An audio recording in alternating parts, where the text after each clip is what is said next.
প্রিয়া এক ধনী পরিবারের মেয়ে। তার বিশাল স্টাডি রুমে বসে ক্যামেরা আর লেন্সগুলো গুছিয়ে নিচ্ছে সে। ফটোগ্রাফি তার নেশা, তার ভালোবাসা।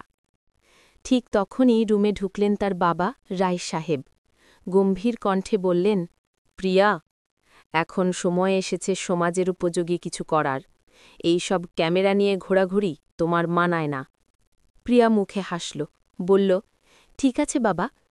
কিন্তু ভিতরে ভিতরে বিরক্তি আর ক্লান্তি যেন ভর করল তার মনে। সে চায় না কেবল ধনী পরিবারের ছায়ায় বাঁচতে, সে চায় সত্যিকারের জীবনের গন্ধ পেতে। অন্যদিকে রাজু এক সাধারণ যুবক, একটা ছোট্ট চায়ের দোকান চালায় সে। গরম চা তৈরি করছে আর একপাশে রাখা খবরের কাগজে চোখ বুলাচ্ছে। তার পরিশ্রমে একটা আন্তরিকতা, একটা শান্তি আছে। তার কৌটো ঝনঝন শব্দ, সে টাকায় তার টিনের কৌটোয় মায়ের চিকিৎসার জন্য যত্ন করে জমাচ্ছে টাকাগুলো। প্রিয়া আজ শহরের গলি ঘুরছে। অজানা দেয়ালের রং, মানুষের মুখ, সব কিছুই তার ক্যামেরার ফ্রেমে বন্দি করছে। হঠাৎ সে পৌঁছে যায় রাজুর চায়ের দোকানের সামনে। এক কাপ চা চাইল সে। রাজু নিজে হাতে এগিয়ে দিল গরম ধোয়া ওঠা চা। প্রিয়া হাসল, ক্যামেরা তুলে ধরল রাজুর দিকে, একটা ছবি তুলল। ঠিক তখনই একটা রিকশা দ্রুত চলে গেল পাশ দিয়ে।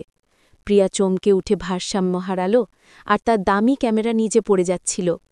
মুহূর্তের মধ্যে রাজু ঝাঁপিয়ে পড়ল। ক্যামেরাটা মাটিতে পড়ার আগেই ধরে ফেলল সে।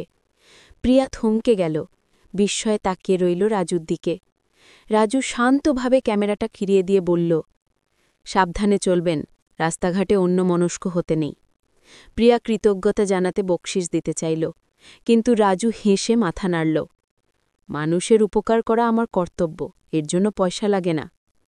গাড়িতে বসে প্রিয়া ভাবতে লাগল, রাজুর সেই সৎ চোখ, পরিশ্রমে ভরা মুখটা যেন বারবার মনে পড়ছে। সে ক্যামেরার গ্যালারি খুলে দেখল, রাজুর একটা ছবি ধরা পড়েছে, আলো ছায়ার মধ্যে অস্পষ্ট কিন্তু জীবন্ত। প্রিয়া ধীরে ধীরে হাসল আর মনে মনে বলল, আমি আবারও আসব। পরবর্তী পর্ব দেখতে প্লিজ লাইক, কমেন্ট, শেয়ার করুন এবং চ্যানেলটি সাবস্ক্রাইব করে সাথে থাকুন।